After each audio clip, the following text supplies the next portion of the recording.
first time I met Evan, he didn't make eye contact. That was fine. They usually don't, not at first. The ones who come here, the ones who find their way to my little cabin therapy session tucked in the woods, aren't looking for small talk. They're looking for silence. For stillness. He sat in the chair by the window, staring at the trees, his fingers tapping against the armrest in an anxious, unconscious rhythm. A habit, maybe. Or a tell. How long? I asked. He blinked. How long what? Since she cheated. His fingers stopped tapping. His jaw tightened. And finally, he looked at me. 6 months. His voice was low, like he didn't want the trees to hear it. I should be over it, right? I didn't answer that.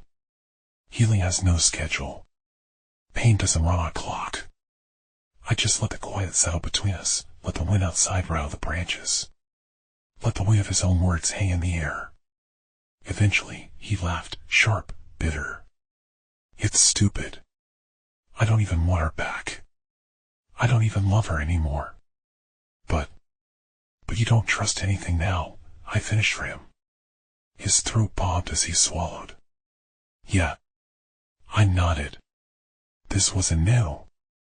This was betrayal doing what betrayal does, digging its fingers deep into the wiring of his mind, twisting it, making him question every look, every word, every silence from someone he cares about. It wasn't about her anymore. It was about him. You think you're broken, I said. Like something inside you snapped, and now you don't know how to be normal around people. His fingers twitched. Yeah. That's not broken. That's a wound. And wounds heal. His lips pressed together, doubtful. What if it doesn't? It will. He looked at me, searching for a lie in my face, but I had none to give. You trusted her, I continued. And she burned that trust. So now, your brain is trying to protect you. It's telling you that if you never trust again, you can't be hurt again. Logical, right? Yeah, but that's not living, I said. That's just avoiding pain. He exhaled, running a hand through his hair. So what do I do? I leaned back in my chair, glancing at the steaming cup of tea I'd set in front of him earlier. It was untouched. You don't rush it. You don't force it. You just let yourself sit in it. Feel it. Get angry. Mourn it. And then, when you're ready, you trust someone again. A little bit. And then a little more. He scoffed. Easier said than done. Everything worth doing is. He fell silent again. Outside, the wind whispered through the trees, and somewhere in the distance, a woodpecker tapped against a trunk. After a long while, Evan finally picked up the cup of tea. Took a sip. He didn't say anything. But for the first time since he walked in, his fingers weren't shaking. The next session, he showed up 15 minutes early. That wasn't unusual. People who don't want to be alone often pretend they do by arriving too soon, hoping someone else will read between the lines. I always did. You ever think about what makes a person capable of doing that? He asked after he sat down. Doing what? Cheating. I stirred my own tea. People cheat for different reasons. Fear. Ego. Loneliness. Stupidity. Some people cheat because they're selfish, and some cheat because they're weak. He frowned. So which was she? Does it matter? His knee bounced. I just don't get it. Like, I could never do that. No matter how unhappy I was. No matter how much I might have wanted someone else. I just couldn't betray someone like that. I studied him. You ever heard of the burnt hand principle? He shook his head. If you touch fire and get burned, you know not to touch it again. But some people, I exhaled, some people have never been burned, so they don't know what fire feels like. They don't understand the pain they cause. Not really.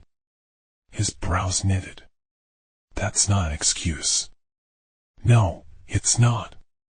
But it's an explanation. He let out a long breath. I still can't believe it happened. I didn't see any signs. I didn't think she was unhappy. Maybe she wasn't. His voice turned quieter. Maybe she was just selfish. I nodded. You don't have to forgive her. You just have to understand that her choices were about her, not about you. He swallowed, then nodded slowly. By the third session, he asked if we could do something other than just talk. You got any work that needs doing? He asked. Something physical? So I took him outside. The air smelled of pine and damp earth, the ground still soft from last night's rain. I handed him a hatchet and nodded toward the pile of logs stacked against the side of the cabin. Chop, I said. He didn't question it. He just took the hatchet and got to work. At first, he swung awkwardly, like he was too in his head about it. But after a few minutes, the rhythm found him. Swing. Crack. Breathe. Repeat. There was something primal about it, something grounding. Every hit chipped away at the excess, at the weight in his chest. I hate that she made me like this, he admitted between swings. I hate that I can't just trust people. I keep waiting for someone else to lie to me. I second-guess everything. That's normal. He wiped sweat from his brow. Is it? Yeah, I said. But that doesn't mean it has to stay that way. He nodded, exhaling. How long do you think it'll take? I shrugged. As long as it needs to. He sighed but didn't argue. He just kept swinging. The fourth session, I found him standing at the lake behind the cabin. I think I'm ready to try, he said. Try what? Trusting people again. A slow smile spread across my lips. Yeah. He stuffed his hands in his pockets.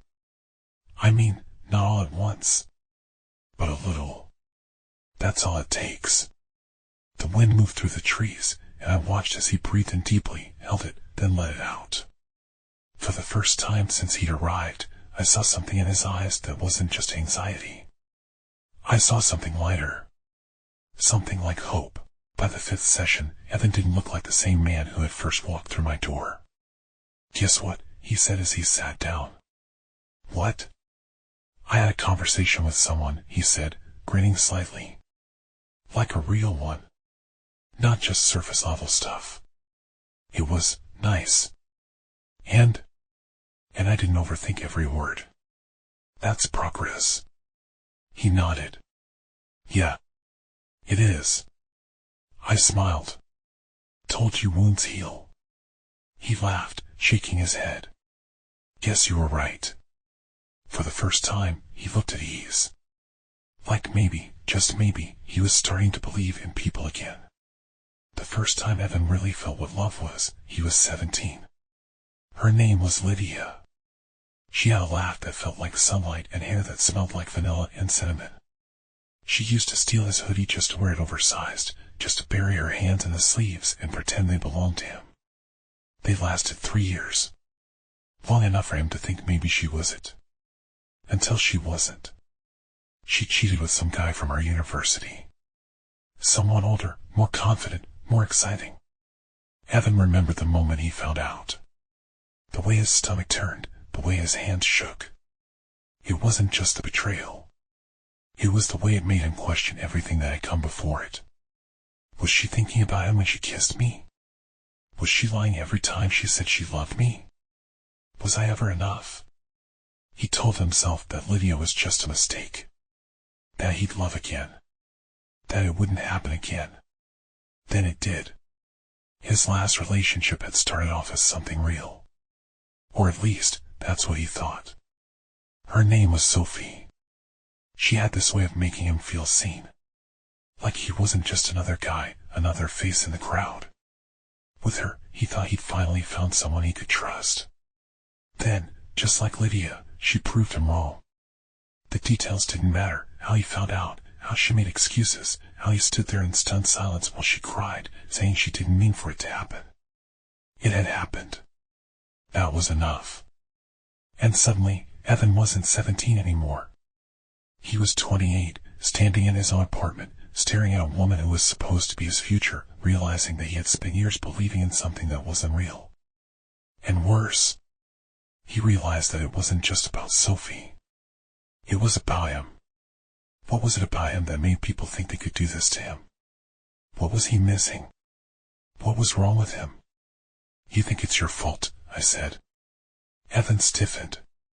What? You think there's something wrong with you, I repeated. That's why you're stuck. He scoffed, shaking his head. I don't. You do, I cut in gently. Because it happened twice. Because two people you trusted did the same thing. And instead of thinking they were the problem, you decided it had to be you. He clenched his jaw, looking away. That's not how it works, I said softly. He swallowed. Then why does it feel like it is?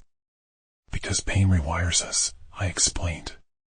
When something hurts enough times, we stop looking at the thing that hurt us. We start looking at ourselves. We try to find an explanation in the mirror because that's the only thing we can control. He was quiet. You keep thinking you were missing something, I continued. That maybe if you'd been more exciting, or more confident, or more something, they wouldn't have left. But that's a lie your brain tells you so you can feel like you had control over something that was never about you. Evan exhaled, rubbing his temples. It's just, how do I know it won't happen again? You don't. He blinked like he hadn't expected that answer. You don't, I repeated. And that's the risk of trusting someone. That's the risk of love. You don't get guarantees. But you do get choices. His brows furrowed. What choices? You can choose to stay locked in this fear, I said. Or you can choose to believe that next time you'll be better at seeing the signs.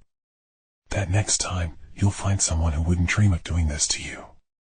That next time you'll take the chance and maybe, just maybe, it'll be real. He exhaled shakily, rubbing the back of his neck. That's a big maybe. Yeah, I agreed.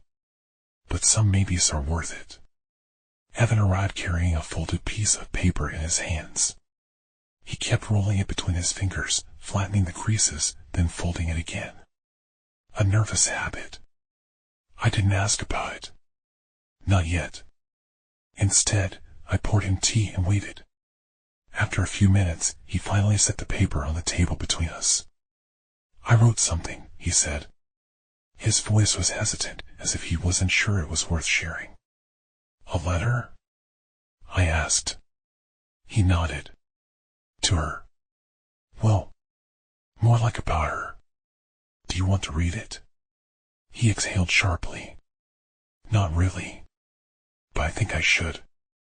I nodded, waiting. Evan hesitated for a moment before he picked it up and unfolded it.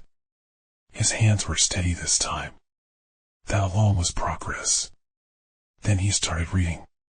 Dear Sophie, I used to think closure was something you gave me. That if I asked the right questions, you'd give me the right answers. That if you explained yourself, I'd stop feeling like something was missing. I don't think that anymore. I don't need to understand why you did what you did. I don't need to pick apart every memory and wonder if you were already lying back then. I don't need to drive myself crazy wondering if it was my fault. I know now that it wasn't. You made a choice. And that choice had nothing to do with me. I spent months feeling like I wasn't enough. Like I had to prove my worth to someone who didn't deserve the effort. But I'm done with that. I'm done holding on to something that isn't mine anymore. I'm done thinking about you every time I meet someone new, wondering if they'll do the same thing you did. I'm done being afraid. I'm not writing this letter to you because I want you to see it. I'm writing it because I need to see it. Because I need to let go. And I think, for the first time, I actually can. Goodbye, Sophie. When he finished reading, Evan exhaled, as if he'd been holding his breath the entire time. How do you feel? I asked. He was quiet for a moment. Then he smiled, small but real. Lighter, he said. You ever think you're just not meant for this? Evan asked one evening as we sat outside by the fire. I raised a brow. Meant for what? Love. He poked at the fire with a stick, watching the embers shift. Like, maybe some people just aren't cut out for it. You think you're one of those people? He shrugged. I used to think I was. After Lydia. After Sophie. But now, I don't know. Maybe it's not about being meant for it. Maybe it's just about trying again. I nodded. Love isn't something you qualify for, Evan. It's something you build. And yeah, sometimes it falls apart.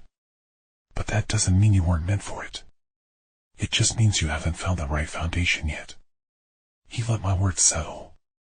After a while, he looked up at the night sky, stars reflecting in his eyes. I think I want to try, he said. Good. Session 8, meeting someone new. I met someone, Evan admitted on his next visit, rubbing the back of his neck like a nervous teenager. I smiled. Tell me about her. Her name's Mia. We met at a bookstore. He chuckled, shaking his head. I know, it sounds cliché, but I was looking at this old poetry book, and she just started talking to me about it like we were already in the middle of a conversation. And how did that make you feel? Nervous, he admitted. I kept waiting for the part where she'd seem fake. Like she was pretending to be interested in me just to use me for something. But she wasn't, he said simply. She was just genuine. I nodded. And you let yourself enjoy it. He hesitated, then smiled. Yeah. I think I did. Session 9, trusting again. Evan sat across from me, his expression contemplative. I don't think I'm afraid anymore, he said suddenly. I tilted my head. No. He shook his head. I mean, yeah, I still overthink sometimes. But I don't feel paralyzed by it. I don't assume the worst every time someone is late to text back. I don't feel like I have to catch people lying to me before they hurt me. That's a big shift. It is, he admitted. And it didn't happen all at once. But I think I just got tired of holding on to something that wasn't happening anymore. It's like carrying an umbrella every day because you got caught in one bad storm years ago. Eventually, you realize it's okay to walk without it. I smiled at the analogy. That's a good way to put it. He exhaled, looking around the cabin. I feel different. Like I can actually move forward now. Because you can, I said simply. He nodded. And for the first time since he arrived, he looked like a man who actually believed it. The final session, moving forward. Evan arrived with a duffel bag slung over his shoulder. This is the last one, huh? He said, glancing around the cabin like he was trying to memorize it. I nodded. I think you're ready. He sighed, shaking his head with a small smile. Feels weird. Like, I spent so long stuck in my own head, and now I'm just moving on. You're healing, I corrected. Yeah, he murmured. I guess I am. He stood up, stretching. Then, with a deep breath, he met my gaze. Thank you, he said sincerely. I don't know where I'd be if I hadn't come here. I smiled. You'd still be you, Evan. Just a little more lost. But you would have found your way eventually. He huffed a laugh. Yeah, maybe. He hesitated for a second, then held out his hand. I shook it firmly. Then, with one last glance at the place where he had come to rebuild himself, he turned and walked toward the trees, his silhouette disappearing into the golden light of the setting sun. He didn't look back. And that was how I knew he was going to be okay. I sat in the chair he used to sit in, the one by the window with the light spilled in during the afternoons. I didn't usually sit here, but today I did. Maybe because I was thinking about him. Maybe because I was thinking about myself. Evan had spent months untangling the past, trying to understand why heartbreak had carved such deep marks into him. I had watched him pick up the pieces, put them back together, and step into the world again, a little stronger than before. But I never told him about my own ghosts. Not because I didn't want to. Just because it wasn't my turn. But now, sitting alone in this quiet space, I let myself remember. My first breakup wasn't a dramatic explosion. No screaming, no cheating, no betrayal that left me shattered. It was quiet. Subtle. The kind of heartbreak that didn't rip you apart all at once, it just unstitched you, thread by thread, until one day, you realized the person you loved wasn't yours anymore. Her name was Claire. We were together for almost 4 years. Just long enough for me to believe we'd last forever. She was the kind of person who left things half-finished, notebooks filled with incomplete sketches, books with bookmarks frozen in the middle, songs she'd start humming but never finish singing. She used to tell me she loved that about herself. That she was always moving, always chasing something new. I should have seen it coming. I should have known that was just another unfinished thing in her life. I still remember the night it ended. It was raining, and I was driving home from work when she called. We need to talk. 4 words. That was all. I pulled up to her apartment, and she was already waiting on the couch, her bags packed at her feet. No fight. No pleading. She just told me she needed something different. That she felt stuck. She didn't cry. I did, though. I didn't beg her to stay. I had too much pride for that, but I wanted to. God, I wanted to. I wanted to tell her I could change, that I could be whatever it was she needed me to be. But I knew it wouldn't matter. Claire had already moved on, maybe not to someone else, but to something else. Some new chapter, some new beginning that didn't have room for me. And the worst part? I didn't even hate her for it. I hated myself for not seeing it sooner. For thinking I was enough to keep someone like her still. For months after she left, I kept expecting her to walk through the door. I convinced myself it was a temporary thing. That maybe she just needed space. That maybe, eventually, she'd realize she missed me. She never did. Instead, I became a ghost in my own life. I avoided old places. I stopped listening to music we had loved. I burned every letter, deleted every text. I thought that if I erased the evidence of us, I could erase the feeling, too. But that's not how it works. Pain doesn't disappear just because you pretend it isn't there. It lingers. It waits. And it finds you when you least expect it. I exhaled, rubbing my hands over my face.